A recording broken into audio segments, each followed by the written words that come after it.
Bismillahirrahmanirrahim. Assalamualaikum warahmatullahi wabarakatuh. Alhamdulillahi rabbil alamin wa bihi nasta'in ala umuri dunya waddin. Asyhadu an la ilaha illallah wahdahu la syarika lah wa asyhadu anna Muhammadan abduhu wa rasuluhu la nabiyya wa la rasula ba'da amma ba'd. Jamaah salat zuhur yang dimuliakan Allah Subhanahu wa taala, alhamdulillah bersyukur kita kepada Allah atas segala nikmat yang Allah berikan. Allah berikan kita nikmat bisa makan, Allah berikan kita nikmat bisa melihat, mendengar. Maka selalulah kita bersyukur kepada Allah Subhanahu wa taala. Jadikan kita termasuk orang selalu menjadi orang-orang yang selalu melihat ke bawah.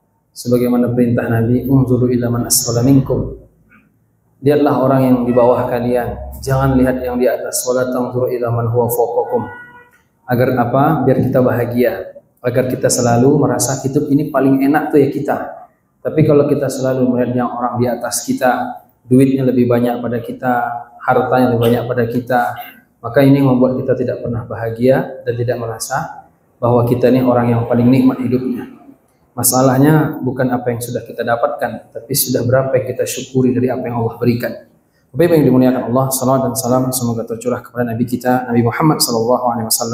Siang ini kita akan membahas tentang masalah adab, yaitu hadis kelima dari adab, tentang masalah adab majelis. Bapak Ibu, dalam satu riwayat an Ibni Umar radhiyallahu anhu qala Rasulullah sallallahu alaihi wasallam, dari sahabat Ibnu Umar radhiyallahu an, dia berkata sesungguhnya Nabi sallallahu alaihi wasallam bersabda, la yuqimur rajulu ar-rajula min majlisihi summa yajlisu fihi walakin tafassahu wa tawassa'u. Muttafaqun alaih. Nabi sallallahu alaihi wasallam bersabda, janganlah seseorang memaksa saudaranya berdiri dari tempat duduknya agar ia dapat menempati tempat duduk saudaranya tersebut. Akan tetapi hendaklah mereka saling melapangkan dan merenggangkan sehingga saudaranya yang baru datang bisa duduk. Bapak Ibu yang dimuliakan, ini hadis yang sangat mulia dari kalam Rasulullah dan ini tentunya wahyu dari Allah Subhanahu wa taala. Dan Islam sangat memperhatikan perkara-perkara yang kadang tidak terlintas di pikiran orang lain, yaitu tentang masalah adab. Adab dalam bab ini, adab dalam bermajlis. Ada adab-adabnya. Nabi mengatakan bahwa janganlah salah seorang di antara kita menyuruh orang lain untuk berdiri, lalu kita duduk di situ. Sementara kita terlambat, orang udah duluan duduk, lalu kita suruh dia berdiri, kita duduk di situ. Ini enggak adab. Meskipun ini anak kecil sekalipun, tidak boleh hukumnya.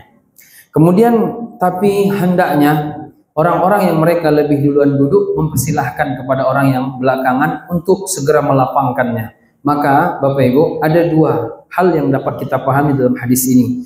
Yang pertama, adab yang pertama, yaitu bagaimana sikap orang yang baru datang ke majelis. Jadi misalnya dalam satu acara, Bapak Ibu terlambat. Bapak Ibu ini lebih sering terlambat, lebih sering ditunggu atau menunggu nih? Kita Indonesia ini memang gayanya dibuat jam 9, datang jam 10, gitu tuh kan. Ini penyakit memang dari dulu ini. Kita kebiasaan begitu, disuruh datang jam 7, datang jam 8. Jam berapa acara ceramah nanti Ibu? Apa Ustaz? Rencana memang kita jam 10. Oh, undangan jam 9. Oh, memang begitu dia Ustaz. Dia orang kita nih jam 9 tuh lewat 59 menit katanya.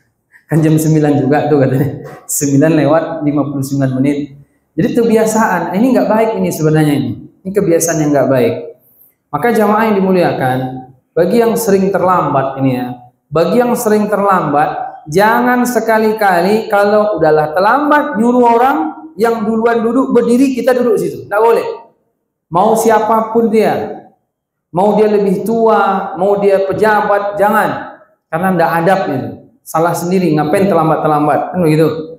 Kemudian jamaah yang dimuliakan Allah, kalau dia begitu berarti ini orang egois dan sombong, angkuh dia nih berarti, nggak bagian dari adab ini. Dah terlambat duluan nyerobot aja. Kemudian itu yang pertama. Yang kedua, bagi orang yang mereka lebih duluan hadir, nah ini bagus nih, berarti kan disiplin dia nih kan, lebih duluan hadir, duduk di situ.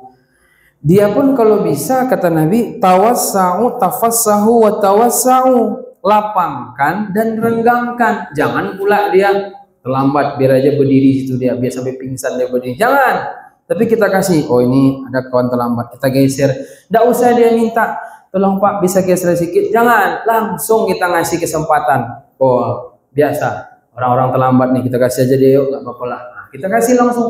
Jadi yang terlambat tuh kita kasih kesempatan untuk duduk pula dia. Bagi yang terlambat, tahu diri juga, jangan menggeser-geser orang aja. Maka jamaah yang dimuliakan Allah Subhanahu Wa Taala, makanya di situ Allah katakan dalam Al-Quran, surat Al-Mujadilah ayat 11. Ya ayyuhalladzina amanu, wahai orang-orang beriman, idza qila lakum tafassahu fil majalis fafsahu yafsahillahu lakum. Wahai orang-orang yang beriman, kalau dikatakan kepada kalian berlapang-lapanglah dalam majelis, maka kalau berlapang-lapang lalu kita lapangkan, maka kata Allah Subhanahu wa taala, fafsahu yafsahillahu lakum. Maka Allah pun akan melapangkan kalian. Jadi ada faidah bagi orang yang lebih dulu datang. Lalu ada orang belakang yang terlambat, kemudian yang kita lebih dulu datang, kita lapangkan untuk dia agar bisa duduk dia kan, meskipun kita bersempit-sempit, kita lapangkan biar dia bisa duduk di situ. Dapat faidah. Apa faidahnya? Yaitu Allah akan lapangkan dia yang suka melapangkan tadi itu untuk duduk orang tadi. Sebagaimana disebut oleh Imam Asy-Syaukani, yuwassi'ullahu lakum fil jannah. Maksudnya apa? Allah akan melapangkan nanti tempatnya di surga. Orang yang melapangkan untuk orang yang terlambat tadi. Kemudian aufuk fi kulli ma turidun, atau setiap apa yang kita inginkan. Bapak lagi susah apa sekarang? Ibu lagi susah apa sekarang? Lagi sempit apa sekarang? Dengan Bapak Ibu melapangkan tempat orang duduk, ketika Bapak Ibu duluan datang, maka nanti yakinlah Allah akan melapangkan urusan Bapak Ibu. Urus KTP 5 bulan tidak selesai. Ah, nanti selesai itu. Cuman jaminan dari saya tidak tahu ya. Cuman itu janji Allah Subhanahu Wa Taala. Allah akan mudahkan dia. Yafsahillahu lakum. Kata Imam Syaukani, Allah akan mudahkan urusan dia ketika ada urusan di dunia ini. Kemudian apalagi? Tafassuh fihi mim makanin aw rizqi wa ghairihima. Allah akan lapangkan dia tempatnya dan Allah akan lapangkan rizkinya. Maka bagi orang yang disiplin, lalu ketika itu ada orang terlambat diberikan yang lapang tempat, ini ada faidah tersendiri, yaitu Allah akan lapangkan urusan dia. Tentunya Bapak Ibu, dalam bab ini bisa juga kita bawa jauh ya. Asal orang melapangkan hidup orang lain, tidak bikin susah orang lain, dia mesti Allah akan berikan dia, ya kan? Wallahu fi aunil abdi maka al amdu fi auni akhi. Allah akan menolong seseorang ketika dia menolong saudaranya. Kita biasa membuat orang lapang, kita membuat orang mudah urusan, Allah akan mudahkan urusan kita. Bagi orang-orang yang membiasakan orang susah, kaidah hidup dia begini Bu, ngapain kalau bisa susah ngapain mudah, itu kaidah hidup orang begini nih. Dia yang susah nih, coba lihat orang-orang yang dia pejabat menyusahkan rakyat, susah hidup dia tuh, kembali kepada dia. Kita jahat sama orang, jahat lagi orang sama kita. Kita baik sama orang, balik. Makanya Bapak Ibu hati-hati. Kalau Bapak Ibu zolim sama orang, tunggu saja masanya. Bapak Ibu dizolimi orang. Kalau Bapak Ibu mengambil hak orang, tunggu masanya, Bapak Ibu diambil juga haknya. Ketika Bapak Ibu sembarang-sembarang aja naruh mobil, sembarang-sembarangnya naruh kendaraan, bikin orang susah, misalnya nih kalau tidak darurat, maka Bapak Ibu pun nanti ada masanya disusahkan juga. Maka sebagaimana yang pernah kita sampaikan, akhlak yang baik itu rukunnya 3. Yang pertama, memaksimalkan semua kemampuan berbuat baik kepada orang. Yang kedua, jangan pernah sedikit pun merugikan orang. Kemudian senyum, kan itu kemarin. Di antara hakikatul akhlak, yaitu hakikat akhlak, yaitu ada 3 kata Imam Hasan Al-Basri, badrul ma'ruf, kaful adha, wa talaqatul wajhi. Bapak Ibu yang dimuliakan Allah, dalam satu riwayat dikisahkan Ibnu Umar, yaitu Ibnu Umar sahabat anak dari Umar bin Khattab, sahabat Rasulullah yang paling mengikuti sunnah Rasul. Ibnu Umar dalam satu majelis pernah terlambat hadir. Lalu karena dia terlambat, dia tahu hadis ini, maka ketika itu dia di belakang. Panitia bilang, Ibnu Umar ke depan, ayo duduk di sini. Ibnu Umar tidak mau dia. Kenapa? Dia merasa memang dia terlambat. Dan akhirnya disuruh lagi, dia pun tidak mau. Dia tawadhu Bapak Ibu. Kalau di kita kan kalau bisa, tolong di kode yang depan tuh geser sedikit biar Bapak maju ke depan. Nah, itu perangnya kita. Nah, jadi jemaah yang dimuliakan Allah Subhanahu Wa Taala itu nggak adab. Adapun kalau memang orang betul-betul dia menyuruh kita karena terlambat, disuruh memang ke depan, tidak mau juga, takutnya nanti orang kecewa, datang aja lah ke depan, tidak apa-apa. Tapi pada prinsipnya yang terlambat tidak boleh dia menggeser tempat duduk orang lain. Maka bapak-bapak sekalian, khususnya kita hari Jumat, hukumnya makruh Pak. Kalau kita terlambat tuh, kalau Jumatan kan kita sering terlambat, kita geser-geser orang, geser Pak. Itu hukumnya makruh tuh sebenarnya, tidak dianjurkan. Nah, makanya daripada itu kadang-kadang khotib kan terlambat juga tuh, maka ada ruangan khusus ustadz masuk dari depan sehingga biar nggak ganggu di situ. Maka bapak ibu, bapak-bapak sekalian, ada keutamaan Pak, disiplin itu ada keutamaannya. Dalam satu hadis kata Nabi SAW, khususnya hari Jumat. Jumat itu kan ada 5 waktu Pak, dari habis sholat syuruk, habis masuk waktu syuruk itu sampai Jumat masuk itu ada 5. Kata Nabi SAW, siapa yang datang di waktu pertama, maka pahalanya sama seperti berkurban seekor unta. Man roha fi sa'atil ula fa ka'annama qarraba badanah, wa man roha fi sa'at tsaniyah fa ka'annama qarraba baqarah.